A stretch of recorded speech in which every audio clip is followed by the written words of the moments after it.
Bulging disc और herniated disc या extruded disc में क्या फर्क होता है?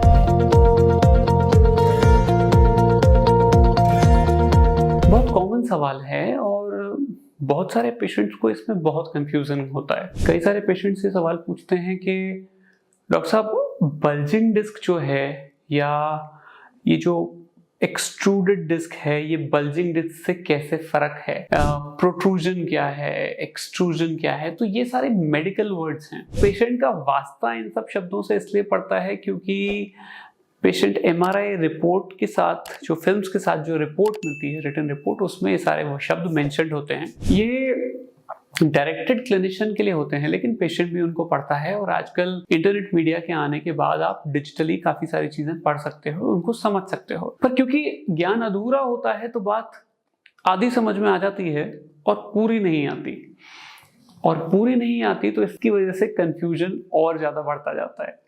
जैसे कहते हैं कि अधूरा ज्ञान बहुत अच्छा नहीं होता, वैसे ही आधी बात जब पता होती है तो कंफ्यूजन, टेंशन, परेशानी और मन में जानने की उत्सुकता बढ़ जाती है।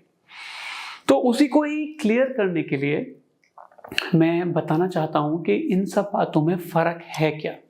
देखिए, दो डिस्क हैं जो दो हड्डियों के बीच में अलग अलग जगह लगी हुई होती हैं। एक हड्डी, रीढ़ की हड्डी जिसे हम वर्टिब्रा कहते हैं, उसके बाद एक डिस्क, फिर उसके बाद एक और वर्टिब्रा, फिर उसके बाद एक और डिस्क। अब ये जो हड्डी डिस्क का सिस्टम है ये इसलिए बनाया गया क्योंकि जो रीढ़ की हड्डी है वो सॉलिड बोन नहीं है, वो ब्लॉक्स ऑफ बोन्स हैं, जैसे कि मूवमेंट रीढ़ की हड्डी पे हो पाए। हम रीढ़ की हड्डी से आगे झुकते हैं, पीछे की तरफ जाते हैं, टर्न करते हैं, ट्विस्ट करते हैं, वो सब संभव इसलिए हो पाता है क्योंकि वेट बियरिंग के साथ साथ जो डिस्क है वो कुछ हद तक मूवमेंट भी प्रोवाइड करती है, क्योंकि वो सॉलिड और हार्ड स्ट्रक्चर नहीं है, वो सॉफ्ट स्ट्रक्चर है। अब अगर इस सॉफ्ट स्ट्रक्चर की बात की जाए तो ये सॉफ्ट स्ट्रक्चर जो बनाया गया है ये बनाया गया है बाहर की तरफ एक फाइब्रस सब्सटेंस से और अंदर की तरफ एक जेल फॉर्म से। जो बाहर वाला स्ट्रक्चर है उसको हम कहते हैं एन्युलस फाइब्रोसस, या फिर एक ऐसा स्ट्रक्चर जिसमें बहुत सारे वायर्स फाइबर की तरह बने हुए हैं और वो इसलिए इस तरह से इंटरमिंगल्ड हैं जैसे कि जो अंदर का डिस्क मटेरियल है वो बाहर ना आ पाए। तो एन्युलस फाइब्रोसस प्रोटेक्ट करता है अंदर के जेलेटिनस मटेरियल को। तो जो अंदर का जेलेटिनस मटेरियल होता है वो एक्ट करता है शॉकर का। अब यदि किसी इंसान के केस में जो एन्युलस फाइब्रोसस होता है वो थोड़ा वीक पड़ जाए या उसके कुछ अंदर के लेयर्स टूट जाएं, तो वहां से डिस्क थोड़ी बाहर की तरफ जाने लगेगी, बल्ज करेगी। बल्ज यानी थोड़ा सा अपने एरिया को छोड़ के बाहर निकलना। और ऐसा कभी कभी तो स्टैटिक होता है, मतलब कि थोड़े सी डिस्क बाहर निकली हुई पड़ी हुई है, और कभी कभी डायनामिक होता है, मतलब कि नॉर्मली जब लोड नहीं है स्पाइन पे तब तो डिस्क अंदर है, बट जब आपने उसे आगे झुकाया या पीछे किया या किसी स्पेसिफिक पोजीशन पे ही डिस्क बल्ज करेगी। ऐसे पेशेंट्स आपको ये बताएंगे कि सर वैसे तो मैं ठीक रहता हूँ लेकिन एक स्पेसिफिक पोजीशन में जब मैं झुकती हूँ तब मुझे दर्द आ जाता है, या फिर जब मैं एक तरीके से बैठता हूं तब मुझे पेन आ जाता है, या फिर जब मैं इतनी देर तक इस पोजीशन में खड़ा रहूं तो नहीं खड़ा रह जाएगा, क्योंकि उस स्पेसिफिक पोजीशन में जो आपकी डिस्क है वो हिट कर रही है नर्व को, और नर्व इतनी हिट हो जा रही है कि वो दर्द आपके पैर में बता रही है। अब बल्जिंग डिस्क में क्या डिफरेंट है एक्सट्रूडेड डिस्क से?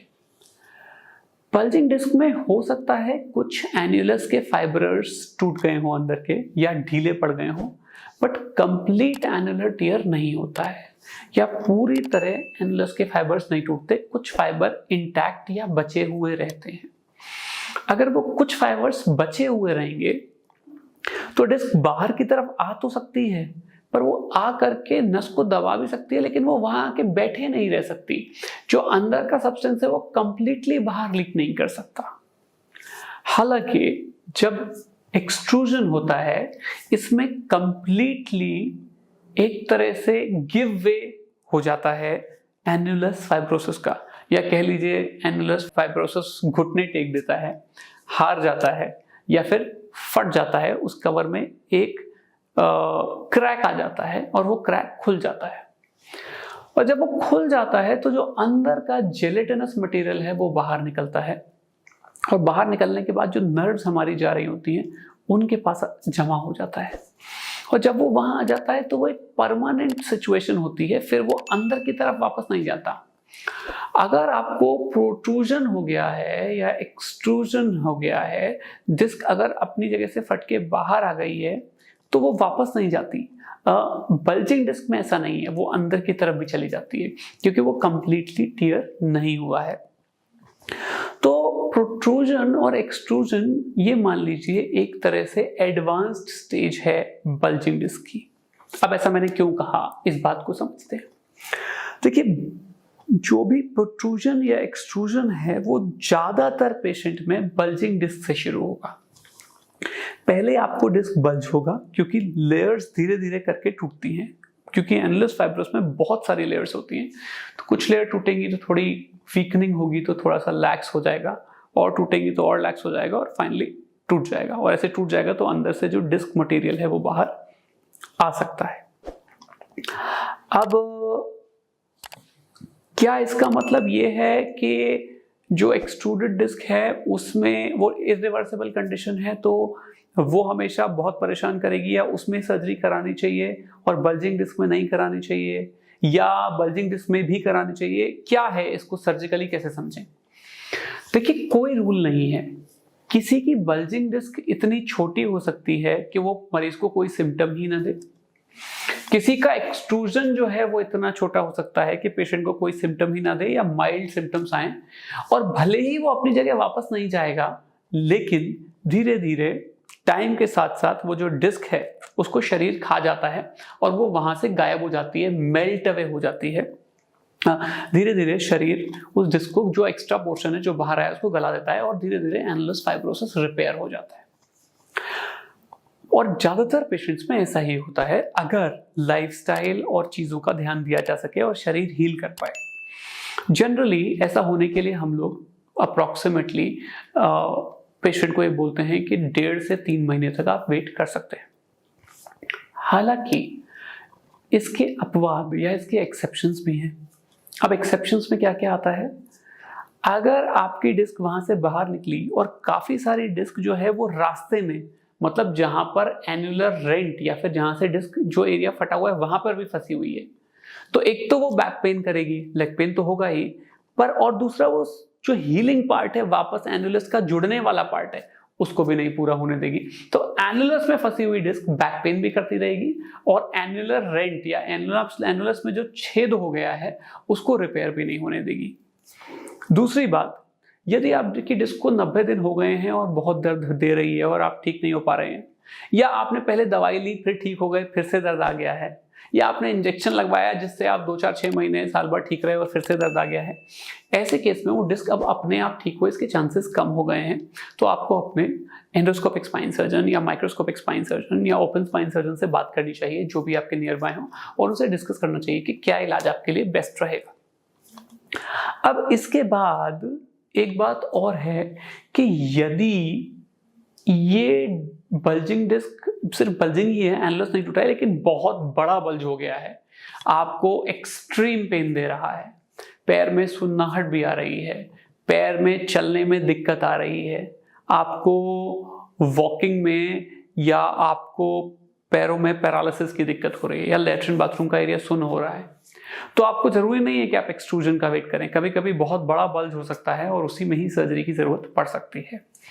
ऐसा ही एक्सट्रूजन में है, एक्सट्रूजन छोटा भी हो सकता है और एक्सट्रूजन बहुत बड़ा भी हो सकता है, जो कि आपको अत्यधिक दर्द दे, अत्यधिक पेन दे, बहुत लंबे समय तक पेन दे, आपको ऐसी सिचुएशन क्रिएट हो कि आपको लगे कि मेरा फुट ड्रॉप हो रहा है, जैसे मैं चल रहा हूँ तो जब मैं ऐसे हील पर चलने की कोशिश कर रहा हूँ तो मेरा पैर गिर जा रहा है, या जब मैं पंजे पे चलने की कोशिश कर रहा हूँ तो मेरा मैं पंजे पे नहीं चल पा रहा हूँ किसी पैर से, या फिर मेरे को लैट्रिन बाथरूम में कोई सुन्नाहट झन्नाहट आ रही है, या कंट्रोल में कोई दिक्कत आ रही है, इस तरह की कोई भी बातें या वीकनेस अगर हो रही है तो सर्जरी हम लोग बोलते हैं कि मैंडेटरी है। क्योंकि एक बार पावर चली जाए तो फिर सर्जरी के बावजूद कितनी वापस आएगी, इस पर प्रश्न चिन्ह लग जाता है। मैं ये नहीं कह रहा कि अगर आपकी पावर चली गई है तो आप सर्जरी अब मत कराइए, आप जरूर कराइए, हो सकता है वापस आ जाए।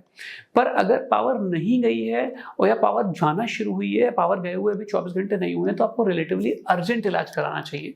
जैसे कि आपकी जो प्रॉब्लम है उसका अत्यंत जल्दी समाधान अगर होगा तो आप ठीक होने के चांसेस बढ़ जाते हैं। स्पेशली ब्लैडर बॉबल को तो हम लोग इमरजेंसी बोलते हैं, इसको कहा जाता है कॉडा इक्वाइना सिंड्रोम। ऐसी कंडीशन में तो सर्जरी जल्दी से जल्दी ही होनी चाहिए। तो देखिए, बल्जिंग डिस्क हो या एक्सट्रूडेड डिस्क हो या प्रोट्रूडेड डिस्क हो या फोकल प्रोट्रूजन हो, सबसे इंपॉर्टेंट बात यही है कि जो डिस्क हर्निएशन है वो हर्निएशन मरीज को कितनी दिक्कत दे रहा है। क्या वो मरीज को अत्यधिक दर्द दे रहा है जो कि पेशेंट टॉलरेट नहीं कर पा रहा दवाइयों के बाद? क्या वो दर्द बहुत थोड़ा सा है, पेशेंट कंफर्टेबल है? इन सब बातों से मिलके ये डिसाइड होगा कि इसका ट्रीटमेंट क्या है। दवाई है, फिजियोथेरेपी है, कायरोप्रैक्टिस है, इंजेक्शंस हैं, लाइफस्टाइल चेंज है, वेट रिडक्शन है, ब्लड प्रेशर और शुगर मैनेजमेंट है, फूड चेंजेस हैं, स्मोकिंग स्टॉप करना है, अल्कोहल स्टॉप करना है, या फिर एंडोस्कोपिक स्पाइन सर्जरी है, माइक्रोस्कोपिक स्पाइन सर्जरी है, या फ्यूजन सर्जरी है। ये सारे ऑप्शंस ट्रीटमेंट के अवेलेबल हैं। पर क्या आपको जरूरत है, ये डिपेंड करेगा कि उस डिस्क से आपकी बॉडी में क्या हो रहा है, ना कि वो डिस्क कितनी बड़ी है, बल्जिंग है या एक्सट्रूडेड है। डिपेंडेंस है इस बात की कि वो डिस्क आपको पैरालिसिस, अत्यधिक दर्द, ब्लैडर बॉबल इन्वॉल्वमेंट अगर नहीं दे रही है और ये सारी चीज़ें अंडर कंट्रोल हैं तो सर्जरी है तो इलाज, लेकिन वो ऑप्शनल है। लेकिन यदि वो पैरालिसिस दे रही है, अत्यधिक दर्द दे रही है, लंबे समय का दर्द दे रही है जो दवाइयों से ठीक नहीं हो पा रहा है परमानेंटली, या फिर ब्लैडर बॉबल दे रही है, ऐसे केस में सर्जरी करवा लेना उचित उपाय माना जाता है। जो दोस्तों ये जो मेरी गाइडलाइंस हैं वो जनरल हैं और वो पेशेंट स्पेसिफिक एरिया में डिफर कर सकती हैं। तो हो सकता है मैं बिल्कुल एग्जैक्ट या बिल्कुल परफेक्ट नहीं बता पाऊँ, क्योंकि बिल्कुल परफेक्ट कि हर केस अलग तरीके का हो सकता है। बट मैं आशा करता हूँ इससे आपको bulging disc, protruded disc, herniated disc में अंतर समझ में आया होगा। एक्सट्रूडेड डिस्क बाहर होती है, बल्जिंग डिस्क अंदर होती है। इस तरह की बातें आपको समझ में आई होंगी और ये पता चला होगा कि किसका इलाज किस तरह से होना चाहिए।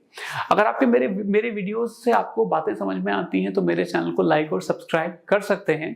अगर आपका कोई दोस्त, आपका फ्रेंड, आपका स्पाउस, आपके भाई बहन या आपके मम्मी पापा कोई दिक्कत है तो ये वीडियो उनसे शेयर करिए, जिससे उनको कॉन्फिडेंस आएगा कि वो बात को समझेंगे। देखिए, सबसे बड़ी शक्ति होती है इंफॉर्मेशन। इस वीडियो का टारगेट ये है कि सारे लोगों को ये पता चले कि एक तो ये बहुत बड़ी प्रॉब्लम नहीं है और इसका इलाज बहुत हद तक 21वीं सदी में संभव है और आप ठीक ज़रूर हो जाएंगे।